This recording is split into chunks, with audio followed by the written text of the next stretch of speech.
This is Murder in the Morning with Tony Bruschi and Stacey Cole. Luigi Mangione.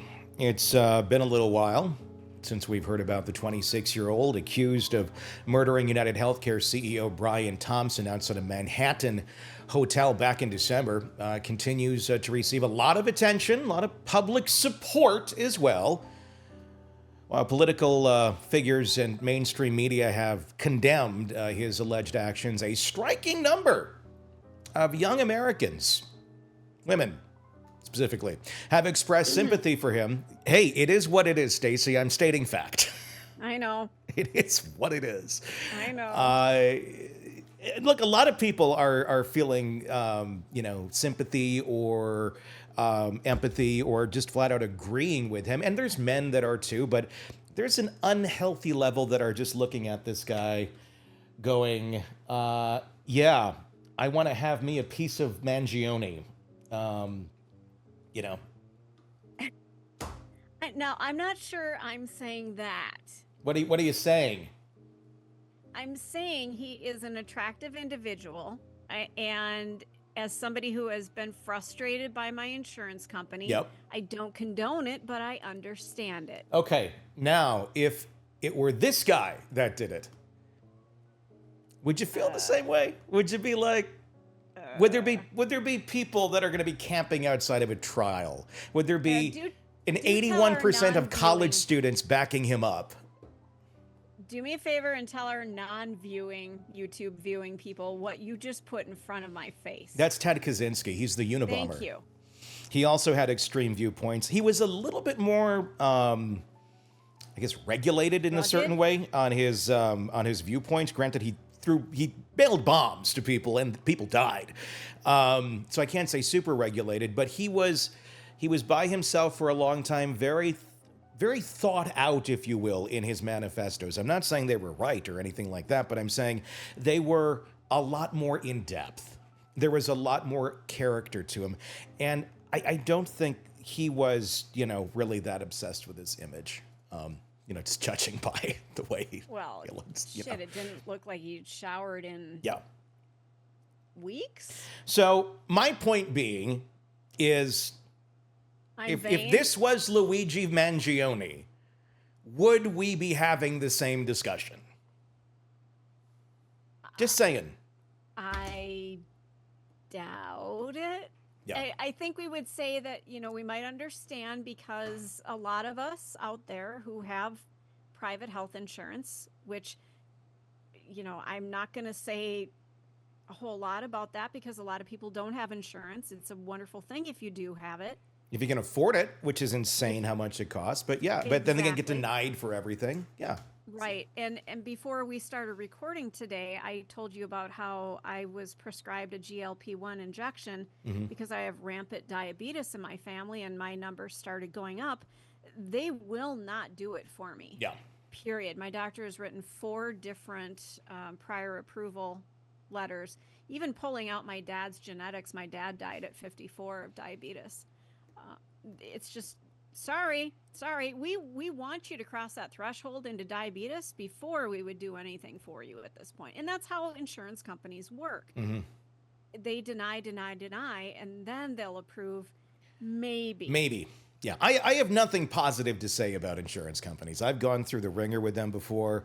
It's nuts. It is very much a racketeering system that if you catch them at it and you can prove it, oh, you're right, you are owed that. You're right, we should be covering that. What were we thinking? But you have to be your own advocate and try and figure that shit out in the labyrinth of insane, the amount of bills is coming from this way, from that way, this letter, that letter, needs to be approved by this person and that person. Oh, your pharmacy says you should have it, your doctor says you should have it. Well, these people on this board said you shouldn't have it, so you better send it back and make sure they're sure about that. Then you can send it back and then we'll take another look at it maybe, or our AI computer will look at it and just shoot you back another response denying it. Maybe we'll wear you down by then. If we haven't worn you down by then, we're going to send you another denial. And maybe 4th, 5th, 7th attempt, maybe. Unless it just keeps bouncing back to AI, at which case we don't give a shit and you'll probably just die. We're the insurance company. We're here for you. That's how people feel. Now, look, insurance is also great when you're sitting there and you have a $500,000 procedure and you make $50,000 a year. Yeah, so it saves the day. In some cases, it certainly does. I'm not going to deny that half of it, where, yes, this has been incredibly, good in many cases, but why are we even in this situation to begin with? Why does a procedure cost $500,000 for a couple hours? Let's answer some of those questions first and not just sit with, well, it costs that much. Why? Because they can get it? Because they know the insurance company will pay it? And the insurance company is going, these costs are getting kind of insane, so we're just going to have to start denying things, but they make huge profits. So even that doesn't make sense. So anyway, I am in no way condoning Luigi Mangione, but this is a fucked up system, and it continues to be. The murder has reignited debate over the U.S. healthcare system. Reignited. Like it never stopped. It's a dumpster fire, which many argue prioritizes profits over people. It's not an argument. It does. A growing number of Americans report struggling with medical costs, with over half of the U.S. adults saying they have difficulty affording health care, and 1 in 4 stating that they or a family member have faced financial hardship due to medical expenses. Social media exploded with frustration after Thompson's death, with many sharing stories of denied claims and devastating medical debt. UnitedHealthcare has long faced accusations of putting corporate profits before patient well-being, and Thompson, as CEO, became the focal point of that anger. We're tired of watching people die because they can't afford insulin or cancer treatments, one viral post read. UnitedHealthcare has blood on its hands. I get it. I get the frustration. I get the anger. Have you heard those stories, Tony, about people who are denied cancer? Well, just like you read, but cancer treatment over and over, the person dies, and then they come back with, well, it's approved now. Well, yes. What I find amusing is years ago when they were trying to push a bill through that would have given us universal health care, they were trying to scare everyone by saying, well, then the government's going to have death panels and they're going to decide if you can win or lose. They already do. It's called insurance companies. It's already there. Except they have fancy names like UnitedHealthcare and insert other company here. True.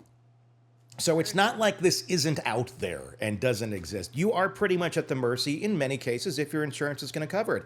If you can't afford it, and you can't afford some, out-of-network coverage or something that the insurance company simply decides not to cover, you're fucked. And you'll die. And that's how the system currently works. I guess the big frustration, and, we could have our own podcast about this, but the big frustration is, I've been paying into you, meaning the health insurance company, for, say a decade. I've been a customer of yours. I get the occasional blood pressure medication. I go in for a yearly checkup and, I sprained my ankle, but that's about the extent of it. Yeah. When I really need you, you're not there. No, and it's nuts. And I don't think a lot of people realize how expensive insurance can be, because it's through a lot of employers, but even that has gotten expensive. But as a small business here, we have to buy it individually because we're not big enough to offer it. But just for me and my daughter, it's like about $1,100, $1,200 a month. We're both healthy. I'm 42, she's 12, no medical condition history, not bad health or anything like that. And I mean, that's a huge chunk of fucking money.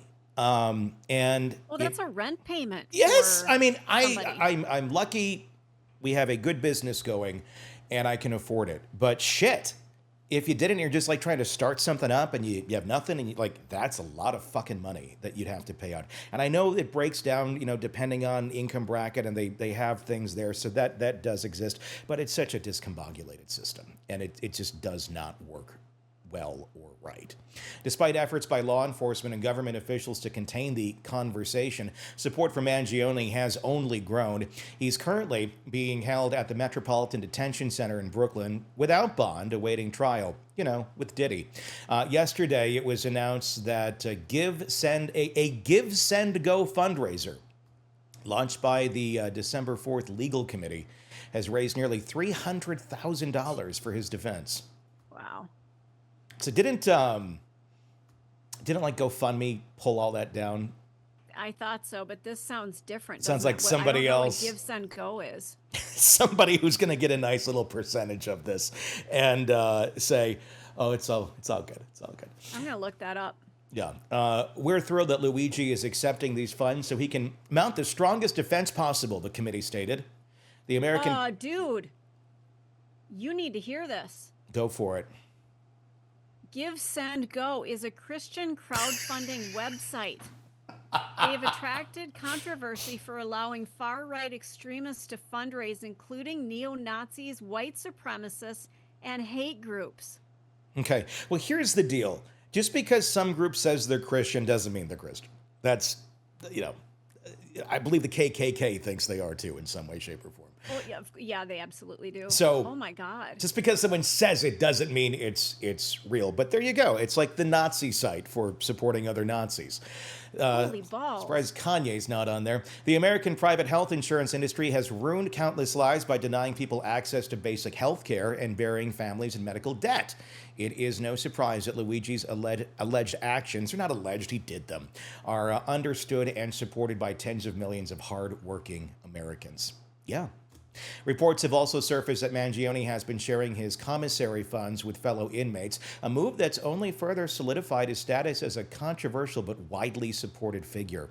Mangione faces an extensive list of charges in multiple jurisdictions, including New York, Pennsylvania, and federal court. In New York, he has been charged with first-degree murder in furtherance of terrorism, second-degree murder in furtherance of terrorism, and multiple weapons offenses. His federal charges include murder through the use of a firearm, 2 counts of stalking, and an additional firearm offense. If convicted on the federal firearms-related murder charge, Mangione could face the death penalty, following an extensive order issued by President Trump, which mandates its use in applicable cases. While some view Mangione as a hero, a criminal, others view him as that symbol of glowing dissatisfaction with a healthcare system that many believe has failed them. The U.S. government appears determined to make an example out of him, sending a message that any disruption to the corporate-driven system will be met with severe consequences. Because that's what you do when you have a healthcare crisis. Whether or not one agrees with Mangione's alleged actions, his case has undoubtedly forced the conversation to continue on. His next court appearance is in New York on February 21st. Would you like to hear? Oh God. Do I? I'm on his page. It's in the story. It said 300,000. It's at 600,000. His legal fund. I would like to point out people are doing recent donations. Somebody named Carrie just donated $10 34 minutes ago. The comments. You donate and can comment, praying every day for you. You are in our hearts. You sacrificed yourself for the greater good. We need help. You need help. Luigi, we are here to hold you and surround you with love, gratitude, and admiration. You're an American hero. It's a shame society has come to this, taking money from people who break their back, break spelled B-R-A-K-E. It's not the right use. And working 2 jobs to put food on the table, but what needs to be done needs to be done. Yeah. It's been like that from the beginning of mankind. You did what you had to do. You just got the balls. So people can go out there and say that on a Christian donation website for a man who murdered someone, yet I can't say the word murder on YouTube. I should be saying unalived. And you can't say ammunition. You have to say gun food and all sorts of other stupid shit that supposedly doesn't offend people and, makes the snowflakes feel good that they got up that morning and had a Pop-Tart and put on their sweatpants. It's kind of insane. Yeah, it really is. It feels insane. It is. That's because it is. It's not because it is. It's insane. It's insane. Another one, CEOs are designed to destroy lives. Capitalism is the predatory phase of human development. Healthcare for profit is not healthcare at all. Well, I'm not going to argue with these morons because there's so many things that they're throwing out there that really makes go ahead, have fun with the healthcare system in China or something. Our system sucks. I'm in no way standing up for it, but I know we're not the best in the world either. There are other better ones out there, but the ones that do exist that are fairly good are in capitalist countries. That's a good point. They're not third world getting great care. That's just kind of the way it is. So when I throw that out there, no, CEOs aren't all inherently fucking evil, okay? Because guess what? There's going to be a CEO of, whatever other group that you may support. Is that person evil because they're a CEO?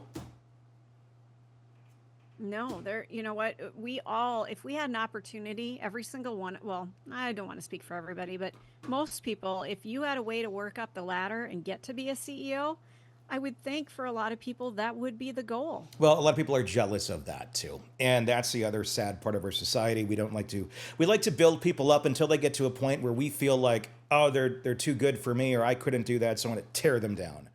Look, there's a lot of CEOs just work their ass off from the beginning. Are there some that got there for shitty reasons? Of course there are. But I think as a whole, if you look at companies that have built themselves up, and our country is mainly built on small businesses, and there are CEOs in those small businesses, and those CEOs go to the same church you do, and they do this and they do that, and they have lives and they have children, and their kids are friends with your kids. And they're not evil. They're not evil just because they're the head of the company, because they have to make the shitty decisions sometimes. Now, yes, UnitedHealthcare, I get it. I am not arguing with that, but I'm just this overall, let's go live in the purge is fucking insane. And if that's the way someone's thinking, you're out of your fucking mind. You are. Yeah. You're not a balanced thinker if that's how you're looking at this. There's ways of handling these problems without going and murdering people. And if you want to go live in the purge, have fucking fun. I will not be here for it. I don't think a lot of people would be. But that's essentially, what is, these people think would be a great idea. And the second there is anarchism, it would be, oh my God, somebody protect me. Oh my gosh, I need to get health care now that someone burned down my house and, shot my arm. It's, right? Yeah, it needs fixing without a doubt. But the romanticization of Luigi Mangione, I think says something more about the mental health crisis in our country and all of the people who collectively support that versus Luigi actually himself. The latest true crime stories, expert breakdowns, and shocking twists, all in one place. Press subscribe now to the Hidden Killers podcast and True Crime Today.